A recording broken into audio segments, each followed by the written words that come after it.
we do have some breaking news that it turns out Lions wide receiver Jameson Williams likes to combine a cheeseburger with. No, I'm just kidding. The Raiders have claimed cornerback Jack Jones off of waivers, and they have waived defensive end Isaac Rochelle. Mike, do you want to just quickly, touch on this? Yeah. This is a big time Antonio Pierce move. Jack Jones is a guy who played under Pierce at Long Beach Poly High School, and he was a 5-star recruit for USC, but ended up on a couple other college teams, including eventually transferring to Arizona State, again playing for Antonio Pierce, or at least with Pierce on the staff. I don't remember if he was the head coach or not, but man, I mean, he was drafted in the 4th round with the Patriots, and he really came on last season, his rookie year. I'm assuming he played here and there weeks 1 through 3, but week 4 he got the start against the Packers, and he got a forced fumble. I think he recovered the fumble, and he got a pick 6. This is per Wikipedia, but let's see, through the first 5 weeks last season, his rookie year, Jones was rated the number 1 corner in single coverage by PFF with a rating of 92. He played in 13 games with 2 starts, recording 30 tackles, 2 interceptions, and 6 passes defended.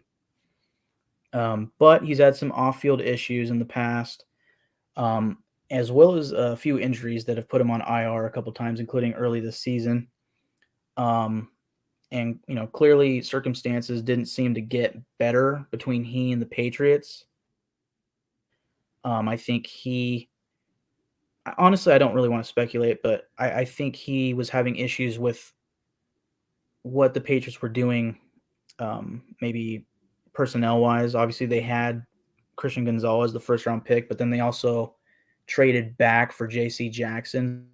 So I'm sure Jones got a little buried on the depth chart. Plus, he had injuries, and I think he was suspended last season for something off the field. So he certainly has some I guess you could say things to clean up, if you will.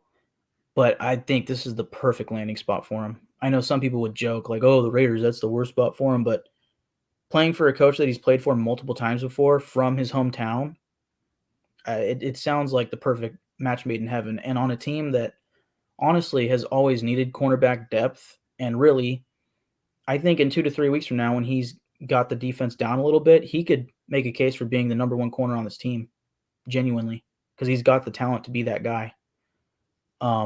It's just a matter of how he does, if he's healthy and if he stays, away from trouble. Yeah. So, but I'll put this. I think reuniting him with Coach Pierce and joining this Raider locker room may just be exactly what he needed, because we've seen a thing or two of how players react to getting out of the Patriot way. So we'll see how his career progresses on the Raiders. Yeah. I don't know enough about, cornerback Jack Jones. So I really couldn't tell you, but the fact that he's played for Antonio Pierce before and has had that familiarity, I think, it's probably a good signing, might be a good fit for him. The Raiders could definitely use his help in a division where, like, every team has, not every team, because Russell Wilson's kind of on the decline, but Justin Herbert and Patrick Mahomes are absolutely going to air it out every single time that they play the Raiders. So, having help in that regard with what seems to be a talented young, player, hopefully he can, like we said, avoid any trouble.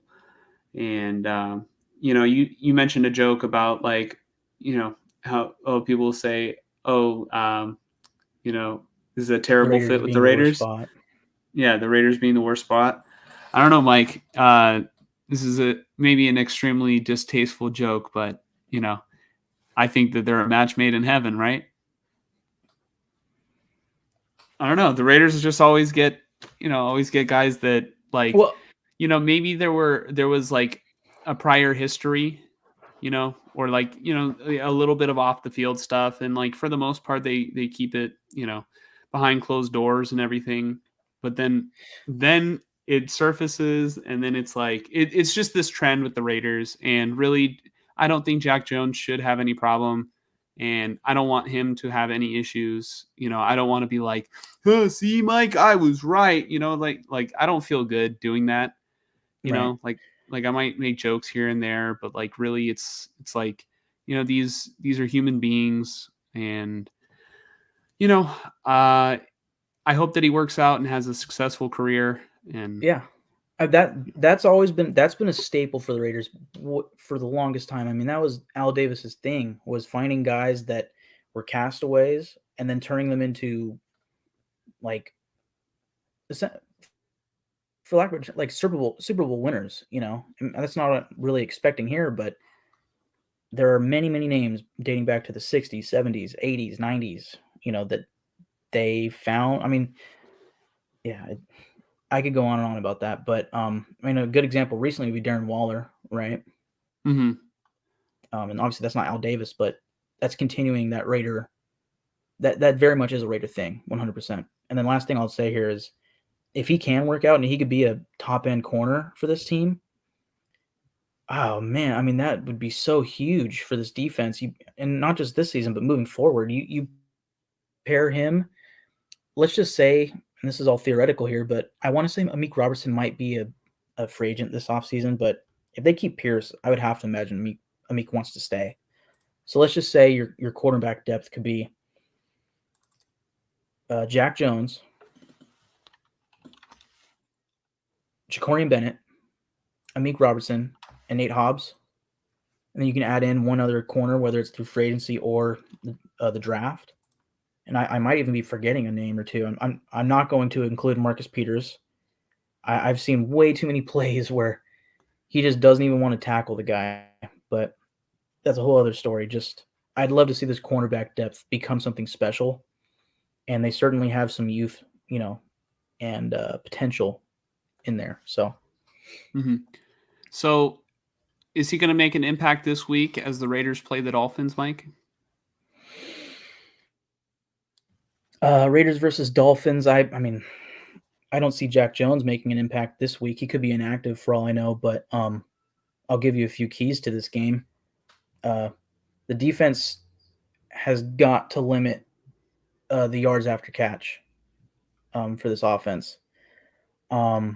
If this defense can continue to play the bend but don't break defense that they've really they've been pretty successful with this season.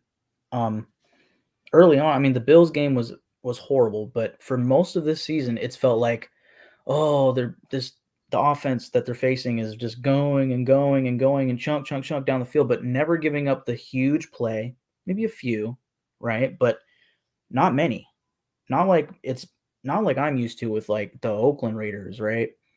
And I'm not saying this is like better because it's Vegas, but just this defense specifically this season, they have not been giving up the gigantic plays that kill them and take them out of games.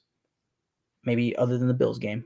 But even in that game, I don't think they did. But regardless, if you can continue that against the Dolphins and limit the yards after catch, because that's really their thing,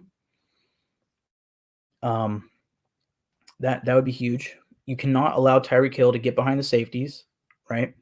You can't allow Tyreek Hill to beat you because he will. And the Raiders know a thing or two about that. The Raiders defense has got to stop the run. They have got to limit Raheem Mostert and probably Devon Achane returning from IR.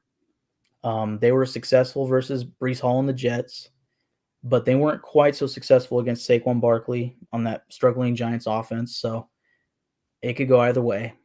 All it takes really is one play for this team. So, and then on offense, well, last thing on defense, you got to force turnovers, and you have to make Tua uncomfortable. The defensive line needs to step up, especially Max Crosby in this game. And then on offense, obviously you have to limit turnovers, but Josh Jacobs needs to carry the ball or at least touch the ball 30 times in this game. You have got to own the time of possession. You got to develop the run and make all the attempt in the world to own the time of possession in this game. If you allow the Dolphins to just go out there and score, and also successfully through the run game own the time of possession, you're not going to win this game.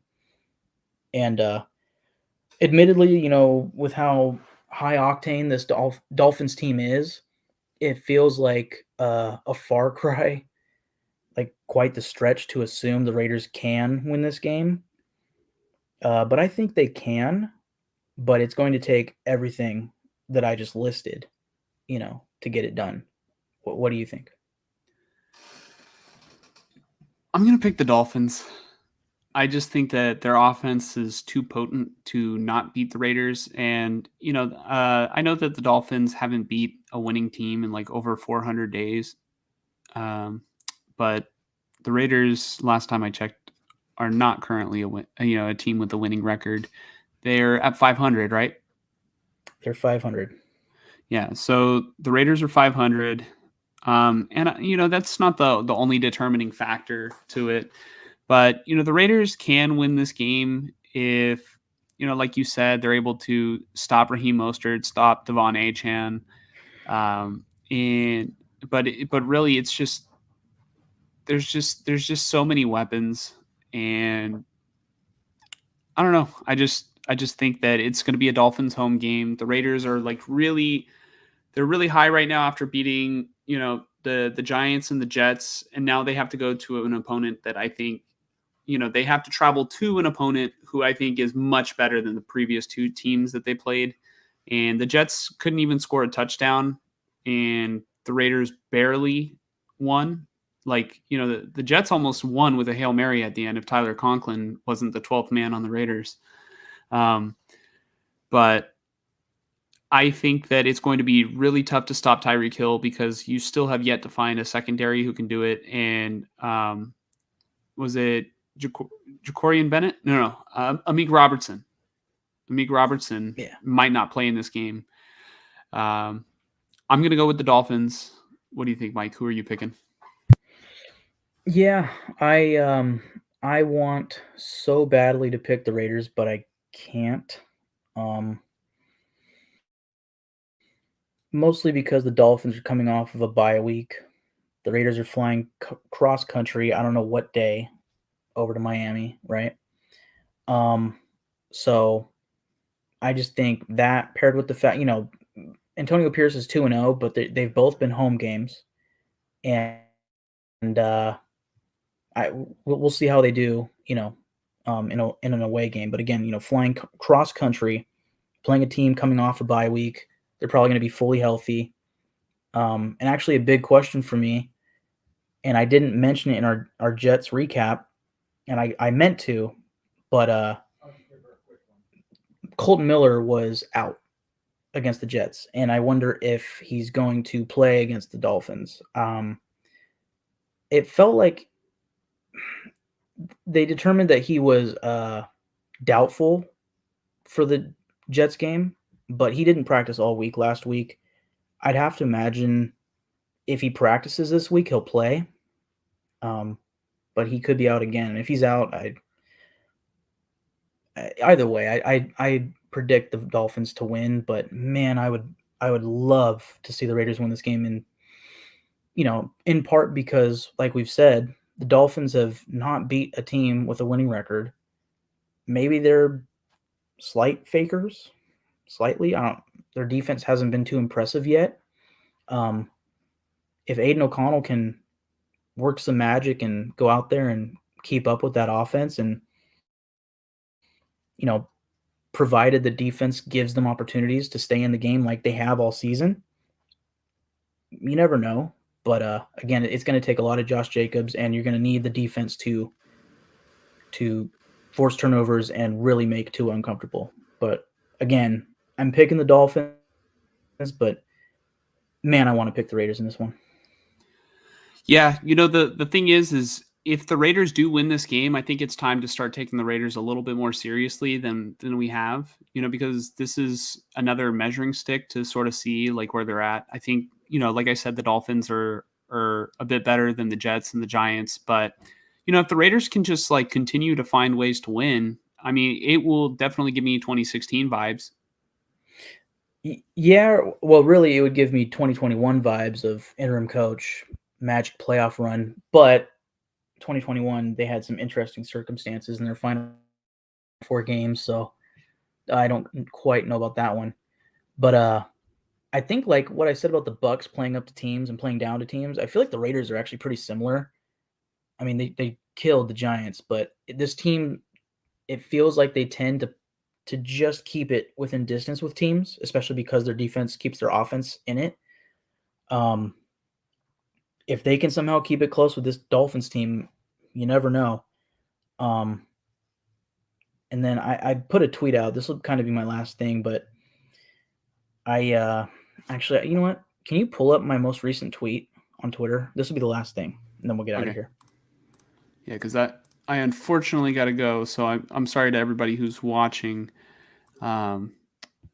Where if I'm kind of rushing a little bit, it's just one of those days. We had to switch our schedule around a little bit. But basically, Peter Schrager put a post showing the current playoff standings and the additional teams below it. You can show the picture first. But you have the 1 seeds, the 2 versus the 7, and so forth. But then you have the 8, 9, 10, and 11 seeds. Way down there, you have the Raiders at 5-5, along with the Bills and Colts, who are also 5-5. And then the Bengals are 5-4. The Texans, I believe, are 5-4 at the 7 seed. So, I mean, half a game off of the 7th seed if everything were to go perfect, right? But it's going to take a lot. But if you go to my tweet, you'll see the upcoming 4 games or 4 weeks for the teams that are most within reach for the Raiders: Pittsburgh, 5th seed, Cleveland, 6th seed, Houston, 7th seed, and so forth. And just some of their games that they've got going on. But for me, at least, I'm focused on the Raiders. Miami, KC, and then a bye week. And then going to Minnesota, who a couple weeks ago I thought like might be a win because no Kirk Cousins, but now they have Josh Dobbs, who's just playing magic football. And as the weeks go by, he'll probably get better. So that's not a guaranteed win. These are 3 hard games coming up and a bye week, to limit them from getting another win, right? So point being here, I think if you really want to make a run at the playoffs, you have to win 2 of these games. And Kansas City's tough, but they lost to the Broncos a week or 2 ago. So I'd kill to beat the Chiefs, and if they can have some home field advantage and keep that going, and beat the Chiefs at home, going into the bye week, oh man. But you got to win some of these games. I think Minnesota's beatable, and then we'll see how Miami goes. I think it's doable. The Raiders just have to focus on like what they're doing rather than like what would have to happen. Like I know as fans like we're able to do that, but the Raiders just 1 game at a time. They got to beat the Dolphins. I'm still picking the Dolphins to win. But yeah, so I think that's the show. I really got to get out of here, but I appreciate everybody for checking out, checking out the video, checking out the stream, and we'll see you guys in the next episode. Mike, do you have any last words? Just win, baby.